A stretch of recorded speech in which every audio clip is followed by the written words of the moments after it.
2021년 12월 29일입니다. 아침에 새벽에 뉴스토마토 노영희의 뉴스인사이다 방송하고 와서 잠깐 쉬면서 이제 12시에 KBS 1라디오 가기 전에 잠깐 사건 몇 개 지금 얘기하려고 녹음하고 있습니다. 인천 층간소음 사건, 층간소음 흉기 난동 사건. 여기에 이제 CCTV를 공개해 달라고 청구를 했는데, 여기 경찰 쪽에서는 법원에 신청했는데 법원에서도 이것은 공개를 안 하고, 사실 좀 뭐라고 하나, CCTV 영상 증거 보전을 법원에 신청했나 봐요, 피해 가족 쪽이. 근데 재판부에서는 수사기관이 이걸 보관하고 있기 때문에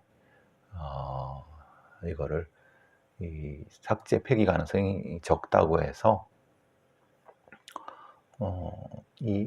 나중에 추후 본안 소송에서 형사사건 문서 송부 촉탁 등의 방법으로 충분히 조사 가능할 것으로 보인다라고 신청을 기각했어요. 사실 분명히 거기 CCTV가 있었습니다. 즉 이제 6개월 된 여자 경찰과 20년 된 경위가 피해자가 잔혹하게 살해당하는 것을 외면하고 현장에서 도망친 CCTV의 그 소유 주체가 LH, 한국토지주택공사. 근데 거기는 영상 제공을 거절했다. 왜냐하면 개인정보보호법 관련된 부분이 있어서. 그리고 법원도 그 영상을 증거보전 신청을 해달라고 했는데 수사기관이 보관하기 때문에 나중에 충분히. 근데 재판부는 너무 안일한 것이 아닌가. 사법부가. 왜냐? 이것을 일정 정도 CCTV를 보고 사건을 알아야지, 상황을 알아야지 고소를 하든 뭐 민사소송을 하든 그러는데, 뭘 대충 기억은 하고 있겠지만 정확한 어떤, 근데 그거 자체를 보지 못하게 하니까 이게 진행이 안 되는 거잖아요. 그러니까 사법부도 기본적으로 수요자, 말하는 법률 수요자의 입장이 아니라 공급자의 입장, 즉 수사기관이 보관하고 있으니까 거기를 믿어라. 그리고 나중에 본안소송에서 뭘 해라. 웃긴 거죠, 사실은. 아니, 본안소송을 하려면 소송을 해야 되는, 뭘 갖고 소송할지 모르는데 어떻게 본안소송이 들어가느냐. 참 사법부의 판사들도 참 답답한 사람들입니다. 어떻게 보면 사법부의 판사들을 탓할 것보다는 입법부가 이런 경우 제한적인 조건 하나에서 어떤 증거, 특히 CCTV 자료를 공개하는, 이 부분은 사실 그 어린이집 아동학대 사건도 그렇고 다양하게 이 어떤 절차에 들어가기 전에 공적인 목적으로 이것을 열람하게 하는, 열람만 해도 되죠. 왜냐하면 그 사기를 확인한 후에.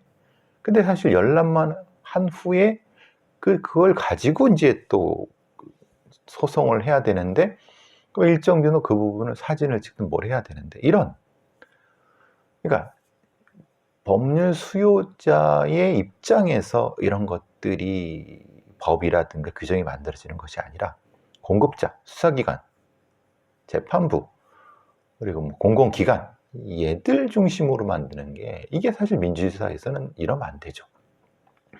물론 엄격하게 개인정보를 보호해야 되는 건 맞습니다만, 개인정보의 보호라는 법익도 중요하지만 공동체의 보호라는 법익도 역시 중요합니다. 그것을 균형점을 찾아줘야 되는 것이 법원인데, 법원이 이걸 등한시하고 있다고 하면 입법부가 적극적으로 나서서 강제를 해야죠. 어쨌든 매우 아쉬운 법원의 판결인데, 결정인데, 신청을 기각한 거고, 물론 이제 다른 부분도 역시 마찬가지입니다만, 일단 그건 차후에 얘기를 하고, 어쨌든 가족이 일부를 받나 봐요. 근데 역시나, 그러니까 그 여경이 도망 내려오면서 그 비명소리를 듣고 계단을 올라가는 경희와 그 남편 따라 올라가는데, 경희가, 그러니까 이 6개월 된 여경이 목에 이런 어떤 하면서 목을 칼로 찔리는, 뭐 흉기를 이렇게 되는 이런 걸 표시를 했는데도 불구하고 여경의 등을 떠밀면서 같이 내려왔다. 이게 이제 이 피해 가족 형부의 진술, 그러니까 그 CCTV를 본 진술이고, 그걸 보고 도저히 용서할 수 없다라고 해서 고소가 진행된 상황입니다. 그러니까 실제로 그러니까 고소하기로 한 상황입니다. 근데 도대체 이해를 못 하겠는 거예요. 왜? 비명소리를 듣고 여경이 황급히 내려왔고, 그때 그 남편이 같이 쫓아 올라가잖아요. 그러면은 당연히 남편하고 여경이랑 경이 같이 올라가서 합세해서 상황을 종료하는 것이 맞죠. 그러니까 6개월 여경은 경험이 없고 당황해서 그랬다고 쳐도, 그래, 그건 그렇다고 쳐도 백보양보해서, 근데 그 20년 된 경이놈은 뭐 하는 놈이냐? 뭐 당연히 해임됐지만 파면이 돼요. 형사책임까지 져야 됩니다. 이런 황당한, 그것도 20년이나 경찰밥 먹은 놈이 이게 말이 되느냐? 아니, 그러면 여경이 그래도 여경을 내보내고 자기가 쫓아 올라가든가. 결국은 그렇게 해서 사람이 죽었잖아요. 결국은 이 상황에 대한 이 책임을 분명히 지게 하려고 하면 CCTV가 공개돼야 되는데, CCTV는 공개하지 않고 엉망개판인 거죠. 어쨌든 고소가 진행됐으니까 재판을 통해서 여러 가지 상황이 더 알려지겠지만은, 올 한 해 진짜 부끄럽고 참담하고, 이런 바보 같은 경찰놈이 있으니라는 한심한 소리를 듣는 사건이었습니다. 어쨌든 재판 진행되는 과정에서 다시 한번 살펴보시죠.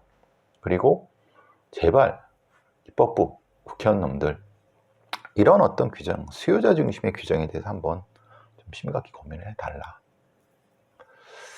다음 건으로 이거 다시 좀 이해를 못 하겠어요.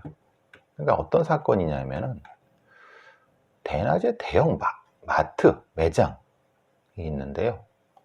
대전에서 벌어진 사건인데, 대형 아마 매장, 마트 같은 것 같아요.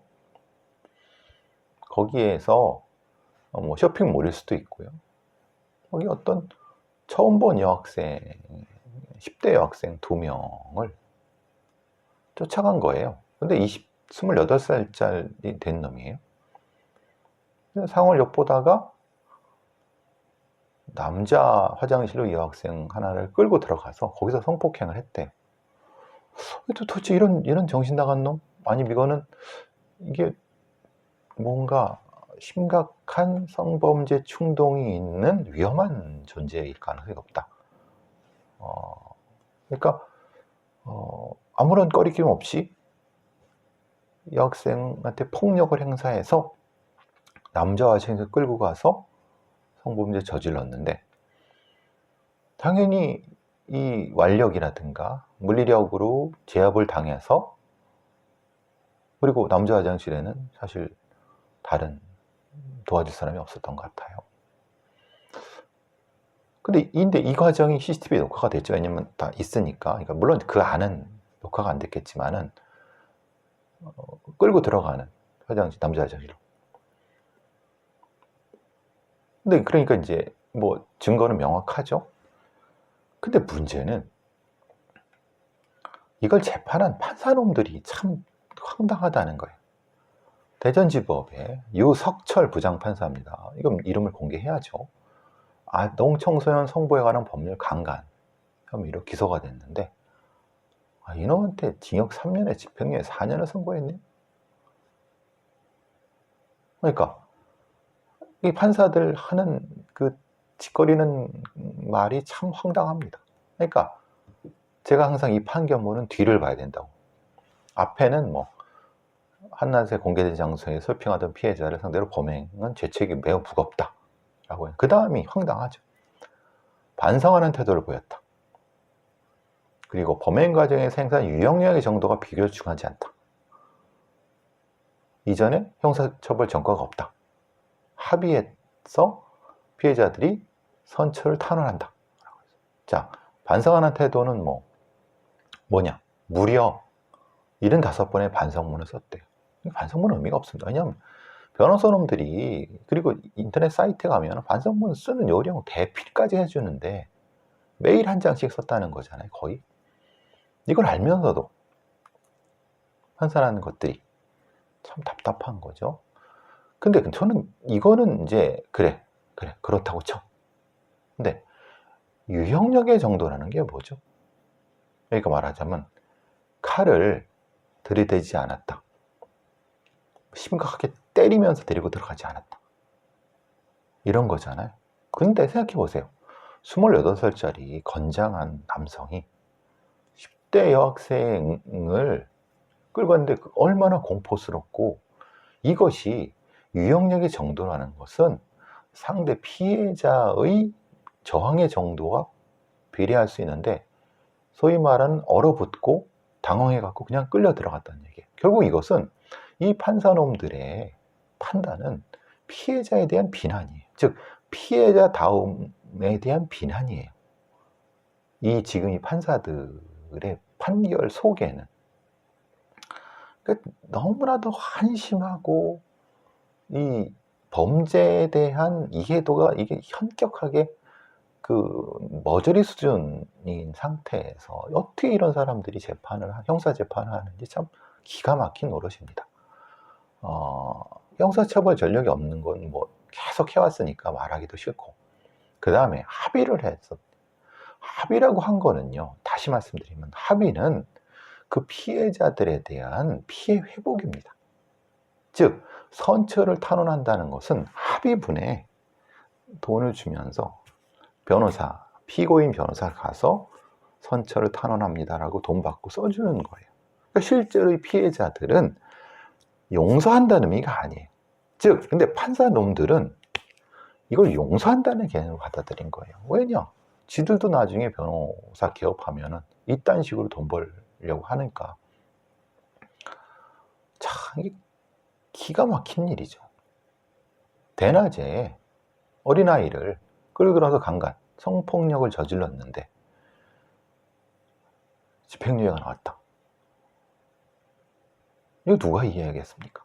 이게 무슨 여기 댓글에 이렇게 인도냐 우리나라가 AI 판사를 대체해야 된다라고 하는 얘기까지 나오는 거 보면은, 전 이런 재판에 하는 형사재판의 판사들을 보면 구역질이 날 정도입니다.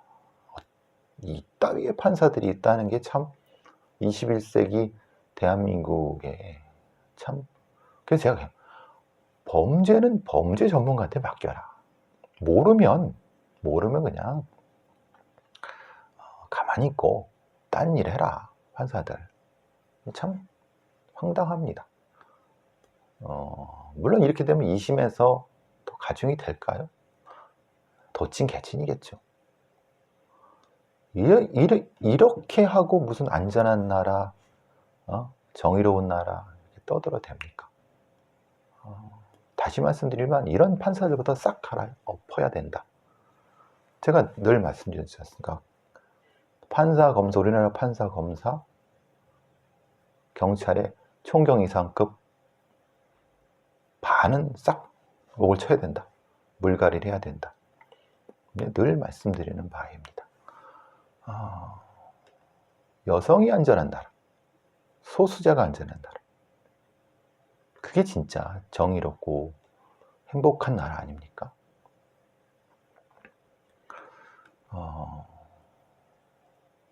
자, 그 다음. 글쎄요, 이게 지금 어제 제가 이제 갑작스럽게 MBN에 무슨 기자라는 사람이 전화를 했더만, PCLR, 사이코패스 테스트에 대해서 뭐 인터뷰 해달라고 해서, 아니, 뭐 저 같은, 이 사람한테, 표창원 교수나 고일용 그 사람한테 인터뷰 하시라고, 더 전문가들이니까. 근데 모르겠어요. 그분들이 뭐 사양을 했는지. 근데 알고 보니까 서울청에 이제 있는 프로파일러 누가 있는데 가장 에이스급. 근데 뭐 현직에 있으니까 뭐 이렇게 하면서 결국은 이제 제가 하게 됐어요. 뭐 상세하게 설명을 했죠. 그 이유가 뭐냐 했더니 20개월 된 영아를 성폭행하고 살해했던 아이스박스에 그놈 있지 않습니까? 이런 개새끼. 제가 이제 말씀드렸잖아요. 이런 새끼들은 사이코패스 테스트가 의미가 없다. 왜냐? 이미 얘는 이런 잔혹하고 반사회적인 범죄를 저질렀기 때문에 이것에서 점수를 PCLR 테스트를 하는 것 자체가 의미가 없습니다. 다만 경찰이 면피하기 위해서. 근데 어쨌든 뭐, 근데 이 재판도 제가 불만을 얘기했죠. 아니, 20세 된 아이를 성폭행하고 잔혹하게 죽여서 유기를 했는데 달랑 30년? 이 새끼가 20몇 살인데 29인데 30년 해봤자 60전에 나온다. 요즘 조두순이 지금 몇 살입니까? 아니, 금방 나온다. 어쨌든 얘는 26점을 맞았대요. 어쨌든 뭐 글쎄 유영철이 38점, 뭐 조두순이 29점, 강호순이 27점인데 사실 이런 의미가 없습니다. 왜냐? 생각해보세요. 유영철도 나쁜 놈이지만 강호순은 더 나쁜 놈이미. 근데 얘들은 점수가 11점 차이가 납니다. 이게 무슨, 그러니까 그러면 이거를 검사한 검사관들의 차이냐? 왜냐 사실은 유영철이 사이코패스 테스트 받을 때는 제대로 PCLR 테스트를 할 사람이 없었습니다. 왜냐면 얘가 할 때는 아마 3년, 4년쯤. 그때는 사실 PCLR 테스트를 할 수 있는 사람이 없었어요. 그때 이제 지금 동국대에 있는 조은균 교수가 그거 가지고 뭘 하다고 그랬는데, 이게 제대로 정착된 거는 그들보다 한참 뒤입니다. 비교가 안 되죠. 강호순에 대한 것도 제대로 했으니까 몇 년 뒤라서 그때도 제대로 할 수 있는 사람 없었습니다. 이건 의미가 없죠. 어쨌든 뭐 그건 그렇다고 쳐도 재범 위험성, 뭐 성범죄, 재범, 뭐 단독이라는 데는 사실 의미가 없습니다. 이거는 그냥 이런 애들은 그냥 죽이면 됩니다. 사형시키면 됩니다. 근데 대신 분명히 얘네들을 연구를 해야 된다. 제가 말씀드린 것처럼 이런 애들은 깊이 연구를 해야 된다. 그래야지 다시 이와 비슷한 범죄자들을 예방할 수 있다. 그것 때문에 사실은 법이 필요하다. 이런 대단히 강력하고 잔혹하고 반사회적인 범죄자들에 대한 강제 연구, 권한에 대한 법률이 필요하다. 즉 미국의 MTC 법안, 법처럼 제가 늘 근데 뭐 귓등으로도 안 듣죠. 경찰 놈들도 그렇고. 근데 하필 아까 제가 말씀을 드렸었나요? 대낮 대형 매장에서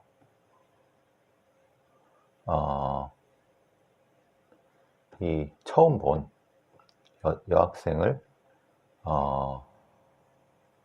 이 집행유예했던 대전지법 형사12부 유석철 부장판사라고 말씀드렸죠. 자, 그러면 지금 이 20세 영아를 한 이 양모 놈을 징역 30년을 때린 판사들은 누굴까요? 똑같은 대전지법 형사 12부 역시 유석철입니다.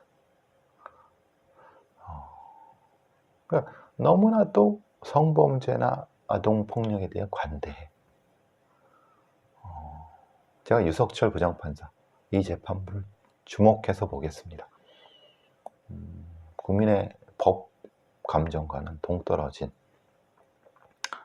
양반 변호사 개업하고 어떤 변호를 하는지 한번 보겠습니다. 이런 사람들은 우리의 그 사법부에 필요가 없습니다.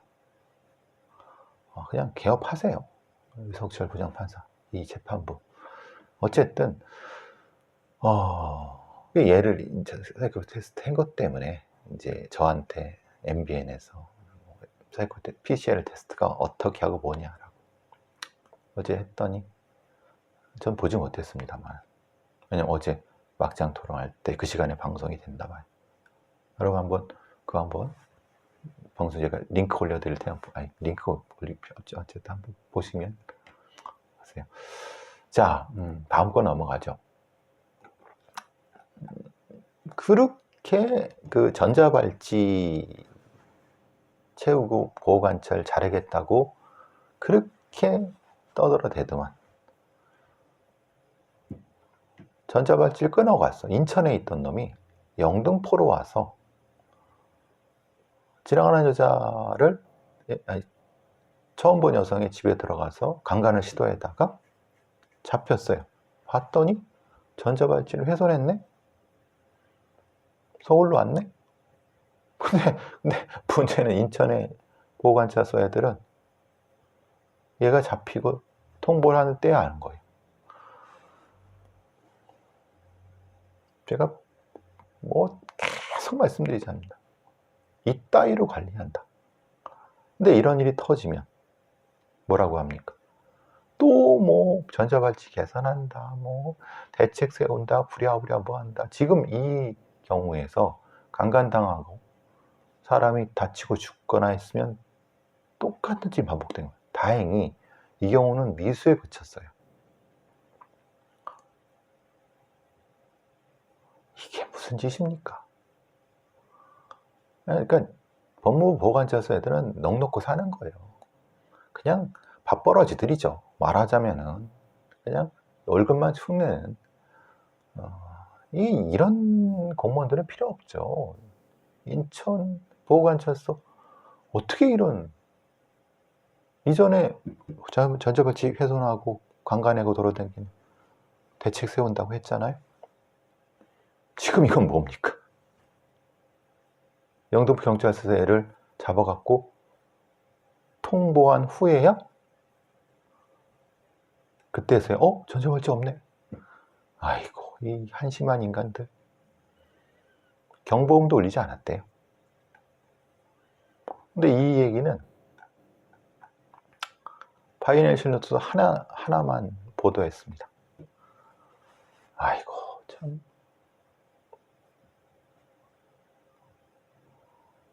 무슨 생각으로 살죠? 보호관찰소 애들은? 인천에? 이런 위험한 자들이 전자발찌 끌고 돌아다니는데 그냥 처음 본 여자 집에 가서 강간하려고 하다가 잡힌 거예요. 이런 게 더 무서운 거 아닙니까? 기가 막힌 일이야, 기가 막힌 일이야. 생각 없이 사는 공무원들 참. 지금 여러분 저런 거 보셨습니까? 영화 같은 데 보면은 경찰서 취조실이 있으면 여기서 막 뭐 조사하면 바깥에서는 보이는데 안에서는 안 보이는 일종의 반투명 거울, 뭐 매직 미러라고 하는 겁니다. 근데 이게 이제 어떤 한 공장에 사장이 직원들 샤워실에 거울을 설치했는데 이게 반투명이라는 거예요. 근데 직원들이 이렇게 샤워를 하다가 뭐가 번쩍해갖고 봤는데 거울 너머에서 황당하잖아요. 그 뒤에 뭐가 있었냐? 사장놈이 비밀 공간을 말해 거기서 찍고 있었다는. 와, 이런 새끼도 다 있습니다. 얼마나 그런 많은 사람이 지켰겠습니까? 특히 여자 직원들. 그러니까 외국인 노동자가 샤워하다가 깜짝 놀라서 신고해갖고 확인했어요. 비밀 공간도 있었어요. 본인도 인정을 했어요. 오래전에 겨울을 설치했다. 근데 지금 이제 수사 중이에요. 포렌식도 하고. 그러니까 굉장히 많은 사진이 있을 거란 말이에요. 근데 문제는 이게 불타버렸어요.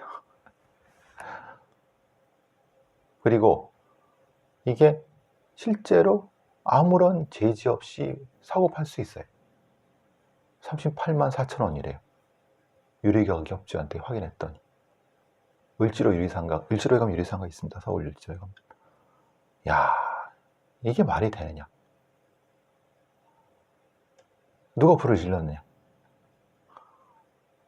경기도 한 공장이라고 하는데. 이제는 뭐 어디 샤워실에 가서 몰카 걱정도 하지만 거울 가서 이게 반투명인지 확인해야 돼. 반투명 특수격 거울인지는 잘 모를 거예요. 아마 뭔가 이게 이제 뭔가를 이렇게 쏴갖고 돌아오는 것도 잘 안 될 거예요.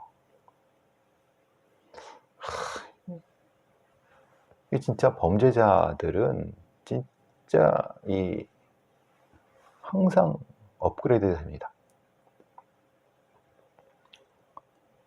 그러면은 이게 얼마나 유통이 됐고 이런 종류의 범죄 방식이 어디까지도 이용되고 있는가에 대한 전수조사가 돼야 되겠죠.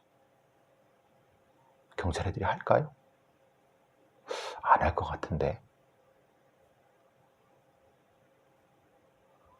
그러니까 실제로 이런 사건들은 범죄의 동기에 따라서 사건이 확대돼야 되는 거죠. 수사가.